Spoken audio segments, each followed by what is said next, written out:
रियाजी class 9 unit 3 lesson 11 exercise number 3.1 मश्क ट्रेडाइक part 7 आवां जो रियाजी जो उस्ताद राशिद अली सिंध ऑनलाइन स्कूल में अवां खे भली कार बारो पोएं लेक्चर में असां एक्सरसाइज नंबर 3.1 जो क्वेश्चन नंबर 5 सॉल्व करे रहिया हुआसीं जंहिंजा असां पहिरियां 5 पार्ट सॉल्व करे छॾिया आहिनि। अॼु असां हिन लेक्चर में फर्दर इनके सॉल्व कंदासीं। हाणे 6 नंबर पार्ट असां वटि आहे 4/z² - 4z - 5 divided by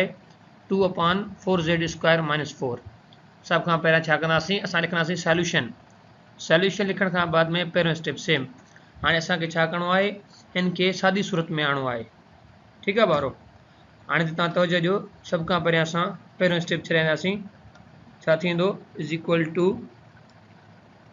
4/z² - 4z - 5। हाणे हिते छा थींदो असां वटि, हीअ जेका डिवीजन जी साइन आहे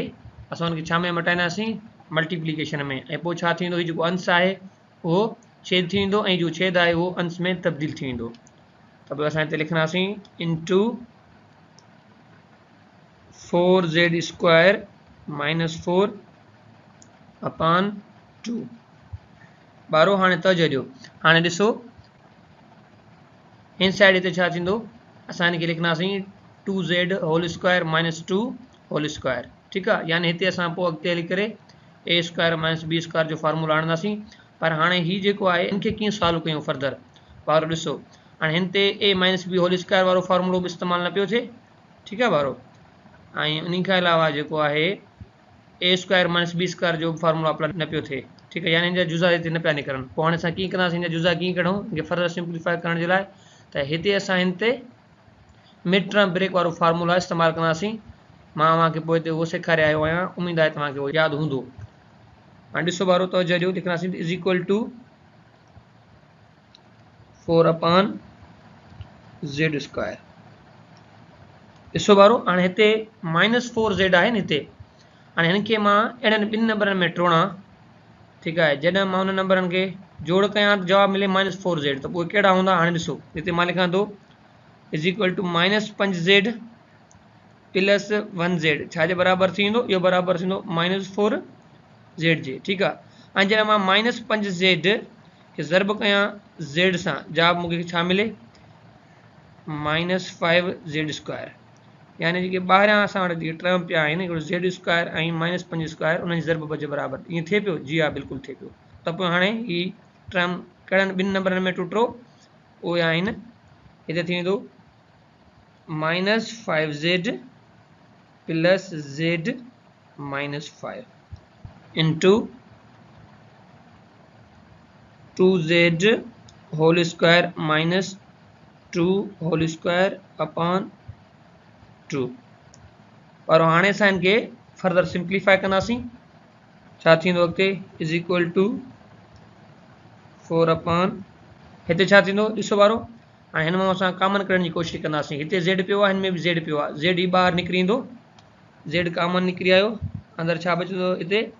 z - 5। ठीकु आहे ॿारो। साॻे तरीक़े सां असां एंड टर्म ॾींदासीं। हिते कॉमन छा पियो आहे, हिते z आहे, हिते -5 आहे, हिते यानी सिर्फ़ु हिकु खां अलावा ॿियो कुझु बि कॉमन कोन्हे। त पोइ हिते छा थींदो, हिकु कॉमन थींदो। पोइ असां हिते लिखंदासीं त +1 कॉमन निकिरी आयो, अंदरि साॻिया ई टर्म बची वेंदा z - 5। अहिड़े तरीक़े सां इंटू, ऐं हाणे हिते कहिड़ो फार्मूलो अप्लाई थींदो, a² - b² वारो। तव्हांखे फार्मूलो यादि हूंदो, उहो कीअं हूंदो आहे, असां वटि हूंदो आहे a² - b² is equal to a + b into a - b। सही आहे ॿारो। त पोइ हाणे हिते सां छा थींदो त 2z + 2z -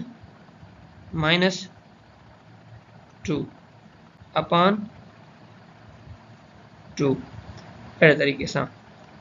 ॿारो हाणे असां वटि अॻियो स्टेप छा थींदो, अॻियो स्टेप थींदो इज़ इक्वल टू 4/z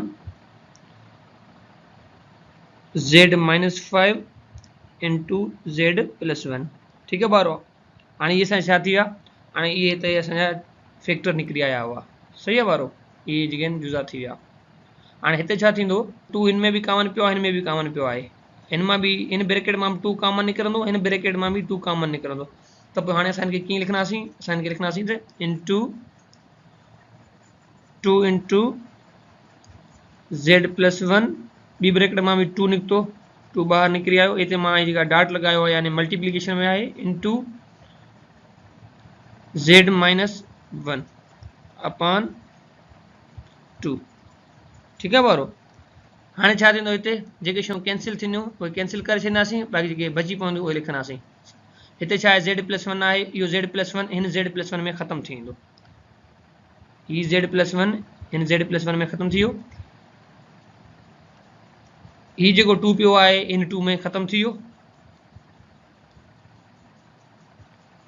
बाक़ी छा बचो असां वटि हिते 4 आहे ही 2 4 इंटू 2 थी वेंदो 8 ऐं अॻिते z माइनस 1 असां लिखंदासीं त is equal to 8 z minus 1 upon z minus 5 ऐं इहो असांजो छा थींदो हिते इहो असांजो आंसर थींदो ॿारो हींअर असां वटि 6 नंबर पार्ट आहे find the value of t plus 1 upon t when t is equal to x minus y upon x plus y हाणे छा पियो चए त t प्लस 1 अपॉन t जो मुल्ह ॻोल्हियो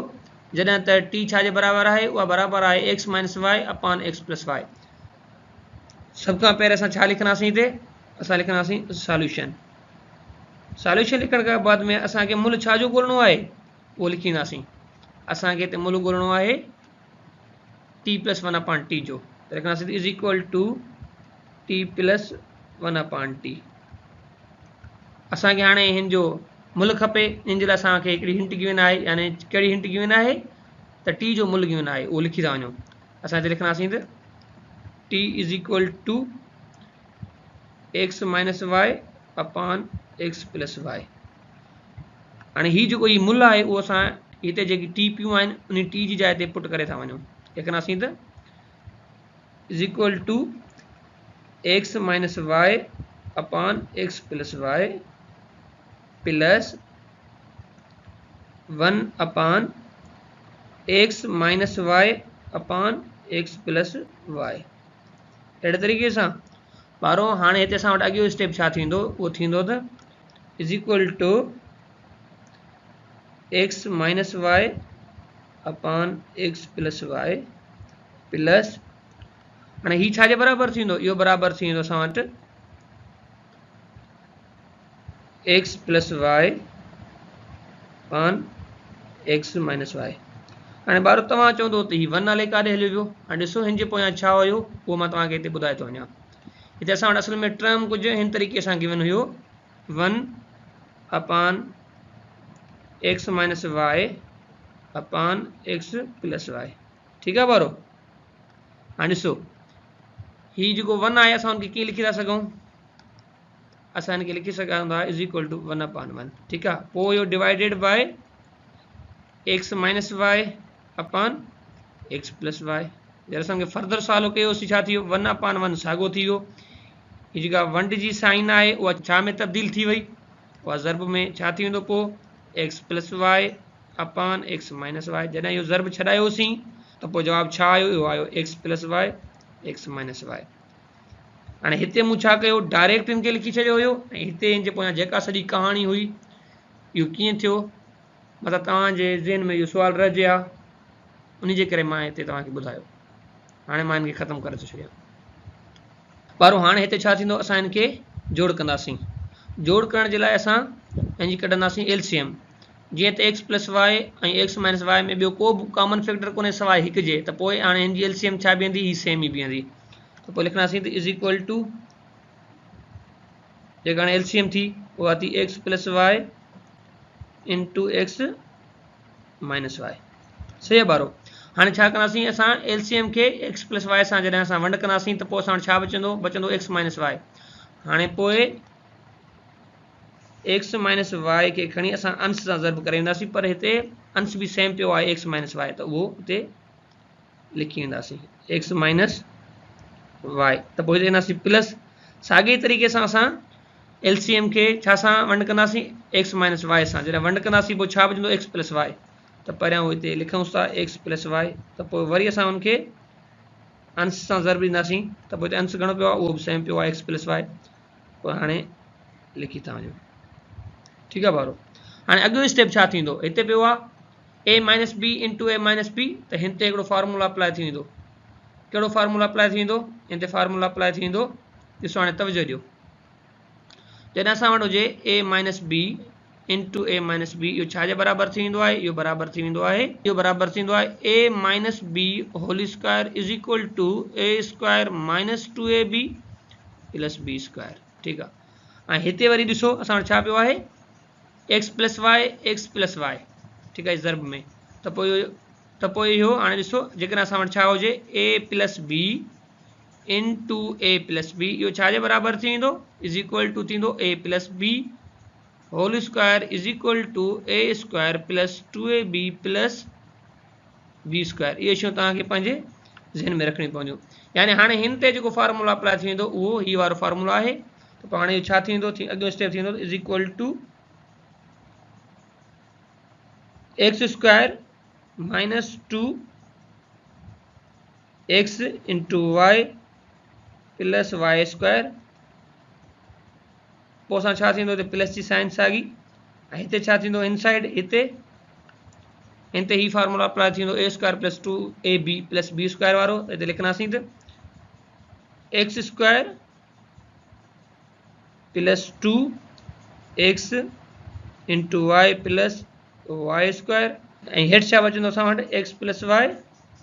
एक्स माइनस वाई ठीकु आहे वारो हाणे असां फर्दर हिन खे सॉल्व कंदासीं इहो बराबरि थींदो इज इक्वल टू हीउ थींदो x square minus two x y plus Y square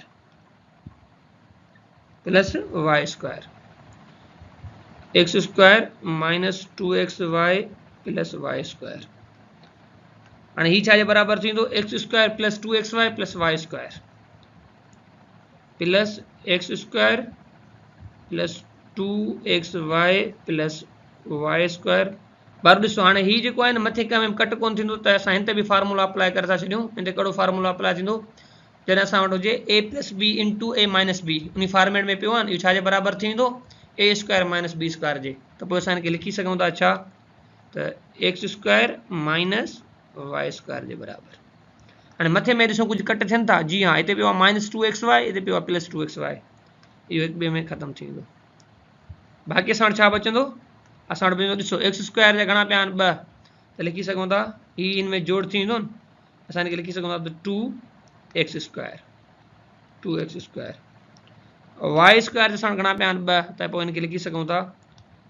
plus two y square upon x square minus Y square हाँ अञा छा थींदो त टू कॉमन निकिरी सघे थो ॿिन्ही मां टू कॉमन निकिरी आयो थियो two into x square plus Y square upon x square minus Y square ठीकु आहे ॿारो पोइ हाणे इहो असांजो छा थी वियो इहो असांजो थी वियो आंसर अहिड़े तरीक़े सां ॿारो असांजो अॼु जो सबक़ हिते पूरो थियो वरी मिलंदासीं नए सबक़ में तेसीं ताईं अल्लाह भाई।